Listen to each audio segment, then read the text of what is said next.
ونشهد أن لا إله إلا الله وحده لا شريك له ونشهد أن محمدا عبده ورسوله أما بعد فأعوذ بالله من الشيطان الرجيم بسم الله الرحمن الرحيم تبارك الذي بيده الملك وهو على كل شيء قدير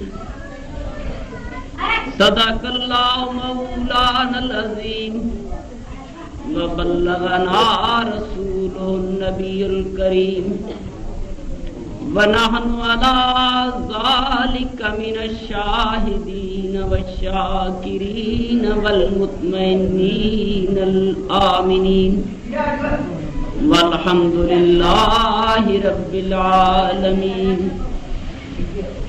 إن الله وملائكته يصلون على النبي يا أيها الذين آمنوا صلوا عليه وسلموا تسليما اللهم صل على سيدنا ومولانا محمد وعلى آل سيدنا ومولانا محمد وبارك وسلم وصل عليه وصل على جميع الأنبياء والمرسلين وعلى ملائكة المقربين وعلى عباد الله الصالحين برحمتك يا أرحم الراحمين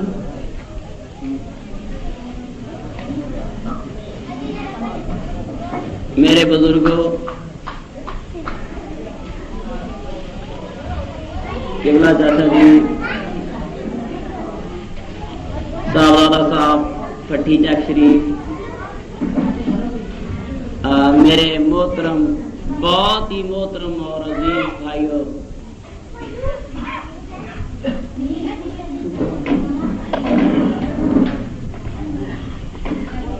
الحمدللہ میرے اللہ پاک نے مجھے اور آپ کو توفیق دی کہ ہم اس بستی میں راگ و سیدہ میں پہنچ گئے۔ دوستو، اللہ کے لاڈلے حبیب نبی کریم علیہ الصلاۃ والتسلیم، آپ کا ارشاد مبارک ہے کہ اللہ کی راہ میں جن لوگوں کے قدموں پر گرد یا مٹی پڑ گئی، رب نے ان قدموں پر دوزخ کی آگ حرام کر دی۔ آپ یہاں صرف یہ نیت لے کر آئے کہ اللہ کی رضا کے لیے اپنے رب کی حکم کی اتباع میں آپ جمعہ کی نماز ادا کرنے آئے، دین کی کچھ باتیں سننے کے لیے آئے۔ میرا رب کریم مجھے اور آپ کو دوستو توفیقیں دے کہ جو باتیں کہیں ان پر میں بھی عمل کر سکوں، میرے پیر بھائی بھی عمل کر سکوں۔ دوستو یاد رکھنا، دیسی موٹی موٹی چار باتیں کرتا ہوں۔ ویسے آج میری طبیعت میں نے حافظ صاحب کو کہا تھا کہ بڑا ملال ہے۔ آج صبح میں نے اخبار پڑھی، آپ کو لوگوں کو اہل سنت والجماعت کو نہیں پتا ہوتا کہ کون کون سے طوفان کہاں سے گزر گئے۔ کل اہل سنت والجماعت نے لاہور میں ایک جلوس نکالا۔ جلوس کا مطالبہ یہ تھا کہ ہمارا اوقاف علیحدہ کیا جائے۔ کیا جی؟ اوقاف۔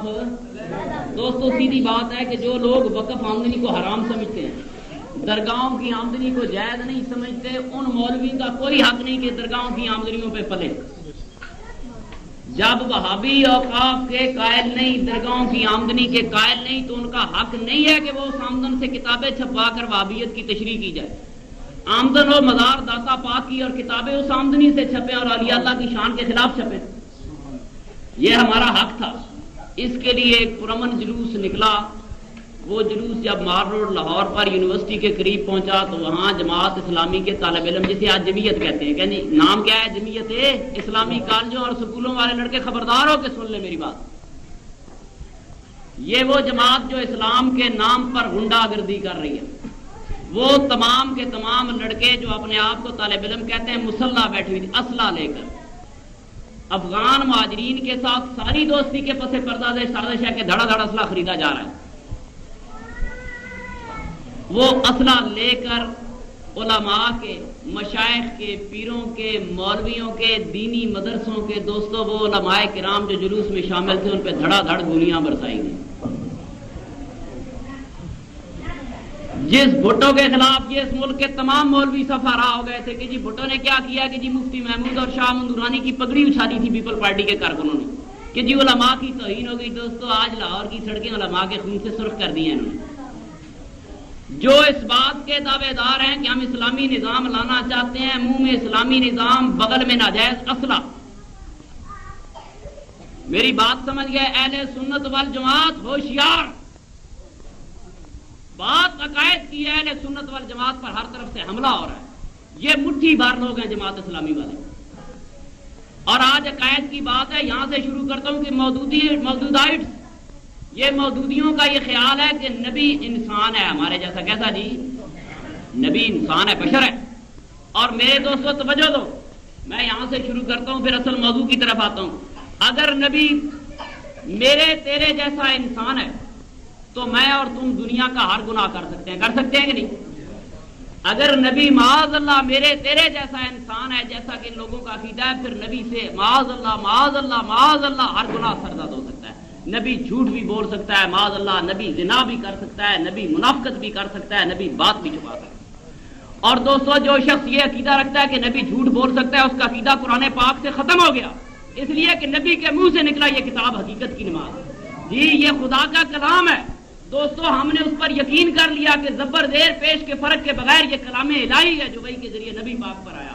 جس شخص کا یہ عقیدہ ہے کہ نبی ہم جیسا انسان ہے، اس کا یہ عقیدہ ختم ہو جاتا ہے کہ یہ قرآن الہی کتاب ہے۔ بات سمجھی کہ نہیں؟ اگر جھوٹ بول سکتا ہے تو معاذ اللہ نبی ہم جیسا ہے تو معاذ اللہ جھوٹ بول سکتا ہے۔ ممکن ہے ضرورت کے لیے کوئی آیت نبی نے قرآن میں شامل کر لی ہو، کیوں جی یہ عقیدہ غلط آ سکتا ہے کہ نہیں آ سکتا؟ دوستو ہمارا عقیدہ یہ ہے کہ اللہ کے نبی گناہ نہیں کرتے۔ اہل سنت والجماعت ہمارا کیا عقیدہ ہے؟ کھل کے بات کرو۔ اللہ کا نبی گناہوں سے معصوم ہے، اللہ کا نبی معصوم عن الخطا ہے۔ رب کے نبی کو قدم قدم پر وحی اور ہدایت اپنے رب کی طرف سے مل رہی ہے، کیوں جی ٹھیک ہے؟ ہاں، اور وہابی مولوی کیا ترجمہ کرے گا؟ وَوَجَدَكَ ضَالًّا فَهَدَىٰ۔ آج بات کرنے کی بات آئی کہ نبی تو گمراہی پر تھا، کیا جی یہ ترجمے کون کرتے ہیں؟ وہابی مولوی، دیوبندی مولوی، شاہ عبد القادر، کہ نبی تو بھٹکا ہوا تھا، بھولا ہوا تھا، غلط راہ پر تھا۔ وَوَجَدَكَ ضَالًّا فَهَدَىٰ، اور میں نے تجھ کو سیدھی راہ دکھائی، میں نے تجھ کو، یہ ترجمہ ہو رہا ہے۔ دوستو نبی نہ بھٹکا ہوا ہوتا ہے نہ نبی گمراہ ہوتا ہے۔ میری بات سمجھ گئے کہ نہیں؟ وہ واقعات شان نزول اور ہے۔ نبی پاک کی سواری جا رہی ہے، راستے میں نیند آ گئی، سواری راستے سے بھٹک گئی، جبریل نے امین نے آ کر سواری کو راستے پہ لگا دیا۔ رب احسان فرما رہا ہے کہ وَوَجَدَكَ ضَالًّا فَهَدَىٰ، تیری سواری اس راستے پر جا رہی تھی، میں نے سیدھے راستے پہ لگا دی۔ بات محبت کی بات۔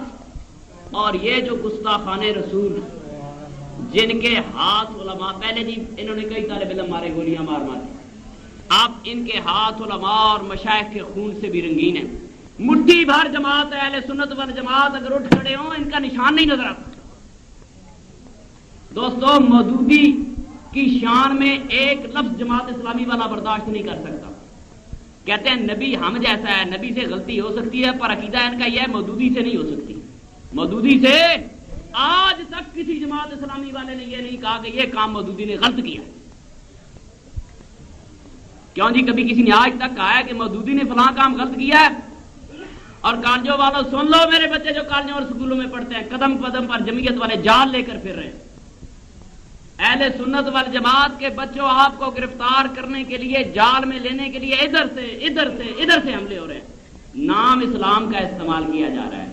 آپ ان لوگوں کا رخ کردار دیکھیں، یہ انتہائی افسوسناک بات ہے دوستو۔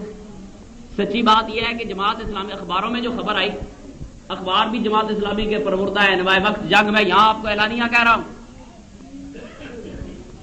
یہ ہمارے مسلک کی خبریں کبھی نہیں دیتے، مگر ایک بات آپ خبریں اب خبر کیا تھی کہ جی جماعت اسلامی والے بچوں کا جلسہ ہو رہا تھا، تربیتی کیمپ تھا یونیورسٹی میں، اور مال روڈ سے مولویوں کا اور علماء اور مشائخ کا جلوس گزرا. تو انہوں نے کہا جی جو الزام لگایا ہے کہ جی ہم نے فائرنگ اس لیے کی کہ مودودی کے خلاف نعرے لگاتے تھے، مودودی کے خلاف. اور دوستو میری طرف توجہ دو، اہل سنت والجماعت ساری عمر بے غیرت نہیں رہ سکتے. آج میری طرف توجہ دو دوستو، ہمارا ایمان اللہ کے نبی سے، جی ہماری محبتوں کا امین، محبتوں کا مرکز وہ رسول عربی صلی اللہ علیہ وسلم. دوستو ایک آدمی مودودی کی توہین برداشت نہیں کرتا، اور غلامان آل محمد جو ہے وہ محمد صلی اللہ علیہ وسلم کی توہین کیسے برداشت کر جاتا ہے؟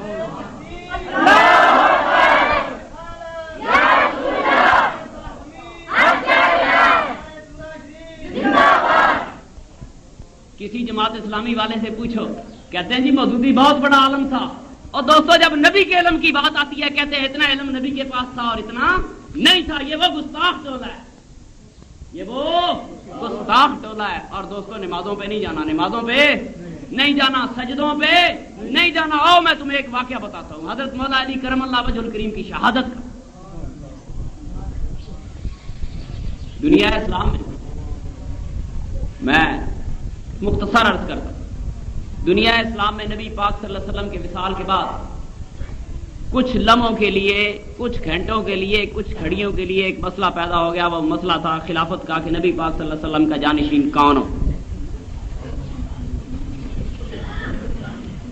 مدینے والوں نے یہ سوچا کہ چونکہ نبی پاک صلی اللہ علیہ وسلم نے کسی کے حق میں واضح اعلان نہیں فرمایا تو ہم خلافت کیوں نہ لے لیں، ہم نے اسلام کی زیادہ خدمت کی ہے، ہم نے اسلام کی زیادہ خدمت کی. ظاہر ہے مدینے والے زیادہ تھے، مکے والے کم تھے، جو ہجرت کر کے آئے مہاجر کم تھے، مقامی زیادہ تھے.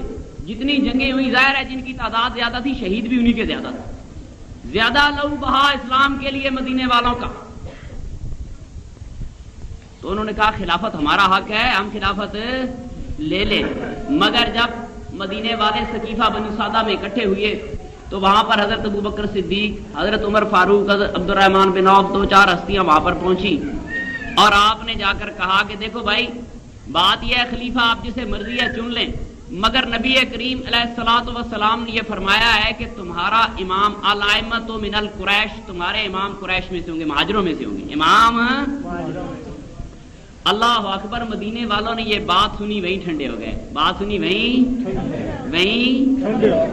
کس کی زبانی سنی کو؟ ابو بکر صدیق کی زبانی. ابو بکر کتنا یقین تھا مدینے والوں کو ابو بکر کی صداقت. وہ مجمع جو حکومت اور خلافت لینے کے لیے، یہاں کوئی بی ڈی ممبر کھڑا ہو جائے بیٹھتا نہیں، بی ڈی ممبری کے لیے کھڑا ہو جائے نہیں بیٹھتا. وہاں خلافت کا مسئلہ ہے، تمام مدینے والے اکٹھے ہیں، وہ سینکڑوں ہزاروں کی تعداد میں. ایک بوڑھا ابو بکر ہے، ایک عمر فاروق ہے، ایک عبد الرحمن بن عوف ہے. ڈر تو نہیں گئے مدینے والے؟ ڈرنے کی بات نہیں، اکٹھ مدینے والوں کا ہے. کیا بھائی آئی بات سمجھ میں؟ اکٹھ مدینے والوں کا تھا.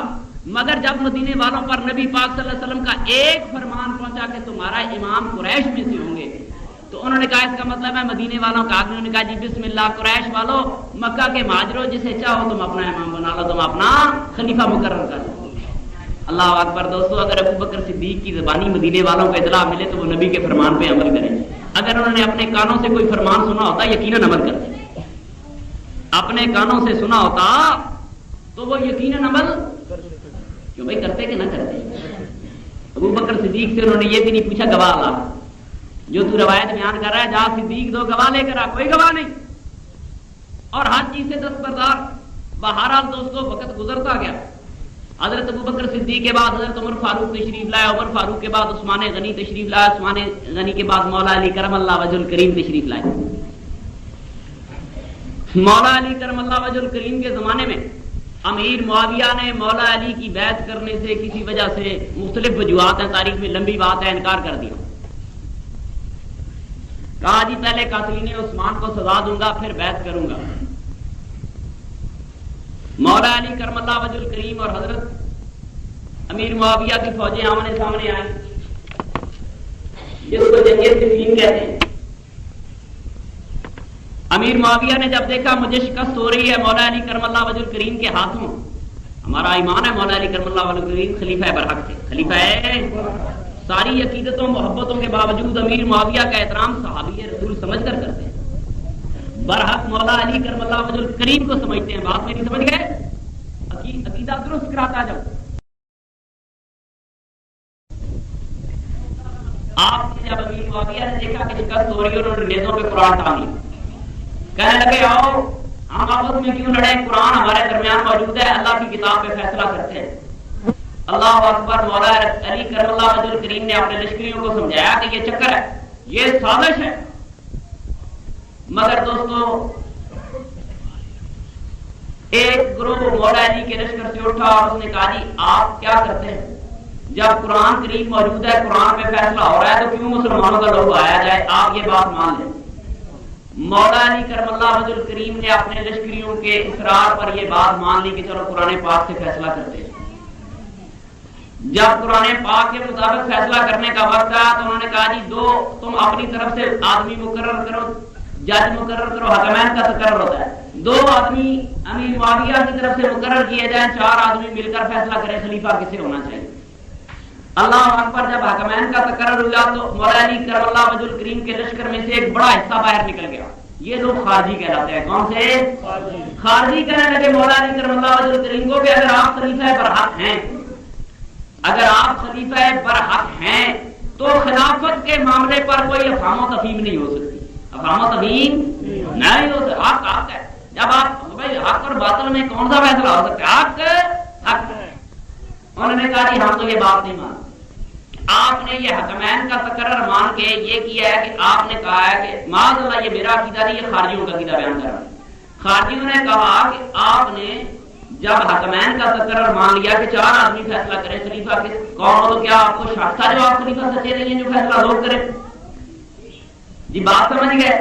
انہوں نے کہا جی یہ تو فیصلہ نہیں ہو سکتا، فیصلہ وہ درست تھا جو امت مسلمانہ ہے، آپ کو خلیفہ چنا تھا مجبوراً. مولا علی کی تو اس وقت جو صورتحال تھی، یہ لوگ جو خارجی تھے یہ مولا علی کے لشکر سے باہر نکل گئے. انہوں نے کہا جی آج تک تو ہم آپ کو خلیفہ برحق مانتے ہیں، آئندہ نہیں مانتے. اور خارجی مولا علی کے لشکر سے باہر نکل گئے. خارجیوں کے عقیدے بڑے خطرناک تھے دوستوں، میری طرف توجہ دے. حتیٰ کہ ان کا حال یہ تھا خارجی سارا دن جہاد کرتے تھے، ساری رات نفل پڑھتے تھے، تاریخ کی کتابیں اٹھاؤ ان کے ماتھوں پہ محراب بنے ہوتے تھے. میں نے بات وہاں سے شروع کی ہے کہ لوگوں کی نمازوں پہ نہیں بھولنا، سجدوں پہ نہیں بھولنا. آج بات سمجھا کے جاؤں، بات عقائد کی ہے، بات عقائد کی ہے. خارجی اتنے پکے نمازی تھے، میری طرف توجہ دے. میں خارجیوں کا عقیدہ بتاؤں. خارجیوں کا یہ یقین تھا کہ جو شخص گناہ کبیرہ کا مرتکب ہوتا ہے وہ دائرہ اسلام سے خارج ہو جاتا ہے. کیا عقیدہ ہے جی خارجیوں کا؟ جو آدمی گناہ جیڑا بندہ نماز چھوڑ دے، سنو توجہ دے، فرض نماز جان بوجھ کے چھوڑ دے وہ کافر ہو گیا خارجیوں کا عقیدہ. جیڑا بندہ جان بوجھ کے جھوٹ بولے وہ کافر ہو گیا خارجیوں کا عقیدہ. جس بندے کوئی اللہ حاضر کیا تو میں گناہ کی تفصیل وقت تھوڑا ہے. جڑا بندہ جو آدمی گناہ کبیرہ کرتا ہے، خارجیوں کا عقیدہ یہ تھا وہ اسلام سے خارج ہو گیا، اسلام سے. اور جو اسلام سے خارج ہو جائے اس کو مرتد کہتے ہیں. کیا کہتے ہیں؟ کیا کہتے ہیں؟ مرتد کی ایک ہی سزا ہے، یا وہ اسلام لائے یا اس کو قتل کر دیا جائے. اس میں کوئی جھگڑا نہیں. اب خارجیوں کا اصول یہ تھا کہ اگر باپ نے نماز جان بوجھ کر نہیں پڑھی، بیٹے نے پوچھا کہ ابا جی نماز کیوں نہیں پڑھی، باپ کوئی واضح وجہ بیان نہیں کر سکا تو بیٹے کے لیے ضروری ہو گیا کہ اپنی باپ کی گردن اتار دیں. باپ کی گردن. کتنے خطرناک مسلمان تھے کہ تارک نماز کی گردن اتار دو، جھوٹ بولنے والے کی گردن اتار دو، ہر گناہ کبیرہ کرنے والے کی گردن اتار دی جائے. اور اکثر خارجی حافظ قرآن سے. مگر دوستو یہ ٹولہ اہل اللہ کا ٹولہ نہیں، اللہ والوں کا اہل اللہ کا ٹولہ نہیں، اللہ والوں کا گروہ نہیں. یہ تاریخ اسلام کا باغی گروہ ہے جس پر میرے رب کی رحمتیں برکتیں نہیں بلکہ میرے رب کی پکڑیں اور آزمائشیں اس گروہ پہ تھیں. اس لیے کہ اس گروہ نے امام برحق مولا علی کرم اللہ وجہ الکریم کے خلاف خروج کیا. 12 خارجیوں کو دیکھا جی نمازیں وہ اتنی پڑھتے تھے، تاریخ کی کتابیں اٹھائیں، قرآن ان کے سینوں کے ساتھ ہی. کہتے ہیں رنگ ان کے پیلے ہوتے تھے، اللہ کے خوف سے رو رو کر رنگ پیلے، قرآن سینوں کے ساتھ، ماتھوں پہ محراب بنے ہوئے. بہادر اتنے تھے کہ 400 خارجیوں نے کوفے پہ قبضہ کر لیا. کوفہ فوجی چھاونی تھی، کوفہ فوجی چھاونی تھی، 30-40 ہزار فوجی موجود ہے اور 400 خارجیوں نے کوفے پہ قبضہ کر لیا. 6 مہینے تک قبضہ جمایا. اور بنو امیہ نے خارجیوں کو مارا کیسے؟ یہ نمازیں پڑھنے آتے تھے، وہ مسجدوں کے دروازے بند کر لیتے تھے، اموی حکمران، ایک آدمی سے پوچھنا تو بتا خارجی ہے کہ نہیں، جو خارجی نہیں اس نے کہا تو میں نہیں خارجی، لیکن خارجی جھوٹ بولے تو کافر ہوتا ہے، اس کا عقیدہ ہے خارجیوں نے پینا تو خارجی ہے، خارجی نے کہنا ہاں میں خارجی ہوں، انہوں نے مسجدوں میں ان کی گردنیں اتار دیں، مسجدوں میں گردنیں، یہ وہ خارجیوں کا گروہ جو قرآن پڑھنے والا تھا، انہی خارجیوں کے ہاتھوں مولا علی کرم اللہ وجہ الکریم جیسی عظیم ہستی نے شہادت پائی۔ آج میں عقائد کی طرف آ رہا ہوں، یہ قرآن پڑھنے والے تھے، اکثر قرآن کے حافظ تھے، ان کے ماتھوں پہ محرابیں سجی تھی، راتوں کو سجدے کیا کرتے تھے، دن کو جہاد کیا کرتے تھے، مگر ان کے رنگ مولا علی کرم اللہ وجہ الکریم کے خون سے ان کے ہاتھ رنگی۔ ابن عبد الرحمن بن ملجم جو مولا علی کا قاتل ہے یہ خارجی تھا۔ ایک عورت نے لالچ دی، کسی سے محبت کرنے لگا، اس نے کہا بھائی بات سنو، مجھ سے شادی کرنا چاہتے ہو تو پہلے مولا علی کی میں معاذ اللہ ان کو قتل کر کے آؤ، کچھ اور وجوہات بیان کی، اللہ اکبر، وہ شخص دیوانہ ہو گیا۔ تاریخ کی کتابیں اٹھا کر دیکھیں، ابن ملجم ایک دفعہ مولا علی کرم اللہ وجہ الکریم سے سواری مانگنے آیا، آپ نے سے اپنی اونٹنی عطا کی، آپ نے اپنی اونٹی عطا کر دی، ابن ملجم اونٹنی لے کر نکلا، مولا علی نے صحابہ کو فرمایا دیکھو یہ میرا قاتل جا رہا ہے، یہ میرا ہائے ہائے ہائے۔ کہتے ہیں نبی کو علم غیب نہیں تھا، نبی کے غلاموں کو بھی علم غیب، جی نبی کے غلاموں کو کتابیں اٹھا کر دے کے آپ نے کہا یہ ہے میرا قاتل۔ صحابہ نے فرمایا، عرض کی امیر المومنین اگر یہ قاتل ہے تو اس کو پکڑ کر سزا دیں، اس کو مٹا دیا جائے جس نے قتل کرنا ہے۔ آپ نے فرمایا نہیں، اس نے ابھی تک میرے خلاف تو کوئی کام کیا نہیں، میں اس پہ حد کیسے لگا سکتا ہوں جب تک یہ عمل نہ کرے۔ نبی پاک صلی اللہ علیہ وسلم مولا علی کرم اللہ وجہ الکریم سے پوچھا، علی بتاؤ تو صحیح، پچھلی امتوں میں سب سے بڑا گناہگار کون تھا؟ پچھلی امتوں میں اور آئندہ امتوں میں سب سے بڑا گناہگار کون ہوگا؟ اللہ اکبر۔ مولا علی کرم اللہ وجہ الکریم فرماتے ہیں اللہ کا حبیب بہتر جانتا ہے۔ اللہ کے حبیب فرماتے ہیں سنا جی، پچھلی امتوں میں سب سے گناہگار شخص وہ تھا جس نے حضرت صالح علیہ السلام کی اونٹنی کو قتل کیا، اور آنے والی امت میں وہ شخص سب سے بدبخت ہے جس شخص کے ہاتھوں تیری شہادت ہوگی، جس شخص کے ہاتھوں تیری شہادت ہوگی۔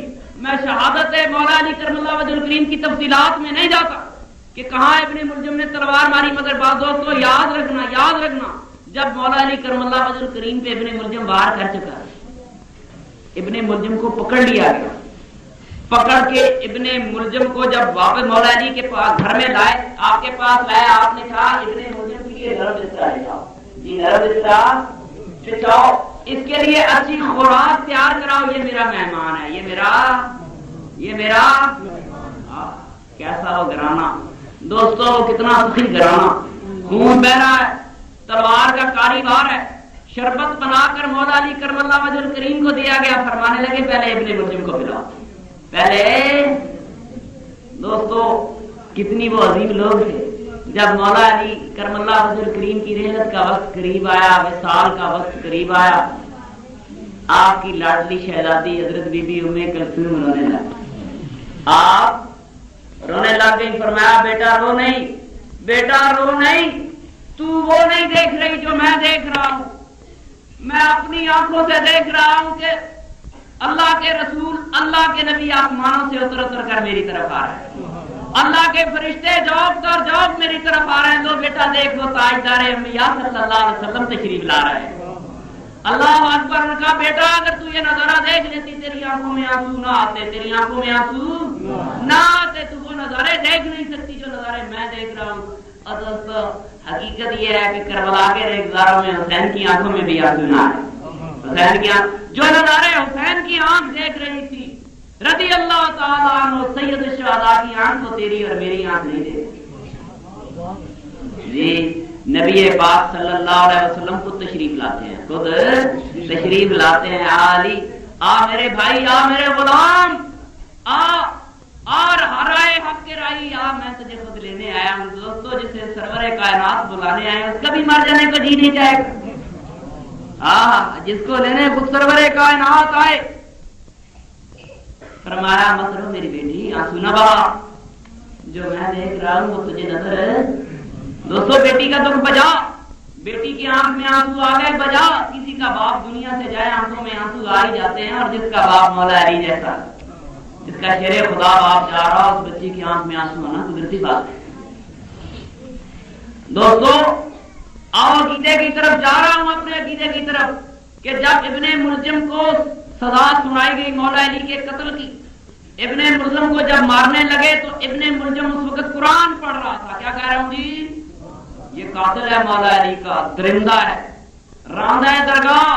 اللہ کے حبیب نے فرمایا اس امت کا سب سے بڑا گناہگار علی تیرا قاتل ہوگا. وہ علی کا قاتل جس کو نبی پاک صلی اللہ علیہ وسلم نے فرما دیا. دوستوں قیامت تک لکھا گیا نا لوح محفوظ پہ، یہ لوح محفوظ پہ لکھا ہوا تھا. نبی بھی علم غیب جانتا ہے. مولا علی کی شہادت کی خبر پہلے دے کر گئے، آپ کی شہادت کی خبر مولا علی کے پاس موجود. دوستو فرمایا تیرا قاتل اس امت کا سب سے گناہگار اور بدبخت شخص ہوگا. اس بدبخت گناہگار کو جب اس پہ حد لانے کی قصاص لیا گیا، حد لگائی گئی، کہتے ہیں اس وقت وہ قرآن پڑھ رہا تھا. اس کے ہاتھ کاٹے گئے، قرآن پڑھتا رہا، پاؤں کاٹے گئے، قرآن پڑھتا رہا، حتیٰ کہ ابن ملجم کی زبان کاٹ دی گئی. دوستو عقیدہ اس پہ پہنچا کہ ہم ان پہ نہیں بھول سکتے جو قرآن پڑھتے ہیں، ہم ان پہ نہیں بھول سکتے جن کے ماتھوں پہ محرابیں ہیں، ہم ان پہ نہیں بھول سکتے جنہوں نے سینوں سے قرآن لگائے ہوئے ہیں. دوستو ہم ان لوگوں کے ساتھ ہیں جن کے عقائد پر حق ہو، جن کے عقائد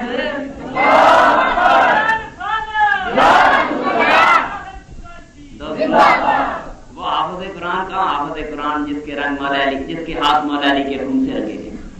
لیکن بدبخت تھا، بدبختی پہ بدبختی. وہ اپنے آپ کو بہت بڑی نیکی کی موت سمجھ رہا تھا کہ میں نے مولا علی کو شہید کر دیا، قتل کر دیا. معاذ اللہ، وہ اپنے آپ کو خوشبخت سمجھ رہا ہے. جب سزا مل رہی تھی تو قرآن پڑھ رہا تھا. میں نے آپ کو یہ سمجھایا دوستوں کہ قرآن پڑھنے پہ نہیں بھولنا، قرآن پڑھنے پہ، نمازیں پڑھنے پہ نہیں بھولنا. دوستوں یاد رکھو، پہلے عقیدہ بعد میں عمل، پہلے عقیدہ بعد میں عمل، سیدھی بات، پہلے عقیدہ بعد میں عمل. میرا تیرا عقیدہ ہے کہ مرنے کے بعد جب قبر میں جائیں گے تو 3 سوال ہوں گے. کیا بھائی 3 سوال ہوں گے کہ نہیں؟ قبر میں سوال کیا ہوگا؟ تیرا رب کون ہے، تیرا رب کون ہے. سوال ہوگا تیرا دین کیا ہے، سوال ہوگا اس شخص کے متعلق کیا گواہی دیتا ہے جو تم پہ نازل کیا گیا، محفوظ فرمایا گیا. 3 سوال قبر میں. آپ کوئی جو مرضی ہے کتاب اٹھا کر دیکھ لیں، قبر میں نہ یہ پوچھا جائے گا کتنی نمازاں پڑھ کے ہیں، کتنے روزے، کتنے سپارے پڑھ کے ہیں، کیوں نہیں پوچھا جائے گا.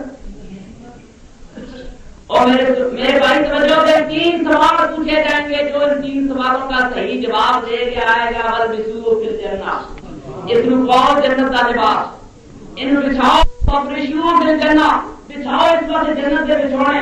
اور قبریں کھلی ہو جاتا ہے نظر میرا مرد محمد تیرے سمان لگا، میرا لاڈلا سمان لگے. کھول دیا جنت دیا کھڑکیاں کالیاں ہواواں مانگیا رہے سویا. جڑا عقائد جو پار ہو گیا وہ پار ہو گیا، بیڑا پار ہے. جڑا عقیدے سے رہ گیا ہوگا بیڑا ہر کے چاہے 2000 نماز روزی پڑھے. سبحان اللہ سبحان اللہ. کی دسیا پہلے عقیدہ، عقیدہ سے ہے پہلے سنت والجماعت کو کھڑا کر کے پہلے عقیدہ ہون تو عمل ہونا بعد میں عمل. کیوں؟ میری بات سمجھ سمجھو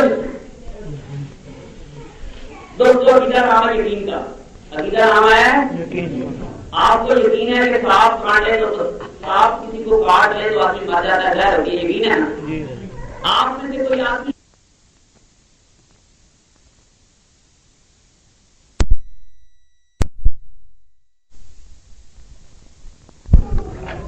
بات کرنی آسان. ہم اہل سنت والجماعت نہ فرقہ پرست ہے نہ کسی کی توہین کرتے ہیں. بات سنا جی، ہم صحابہ کرام کا بھی احترام کرتے ہیں. ہم اہل بیت کے بھی غلام، جی اہل بیت کے بھی غلام، اصحاب رسول کے بھی غلام. اور ہمارا اہل سنت والجماعت کا یہ عقیدہ ہے کہ اہل بیت مصطفیٰ اور اصحاب مصطفیٰ 2 الگ پارٹیاں نہیں تھی، ایک ہی جماعت کا نام ہے. جی 2 الگ پارٹیاں.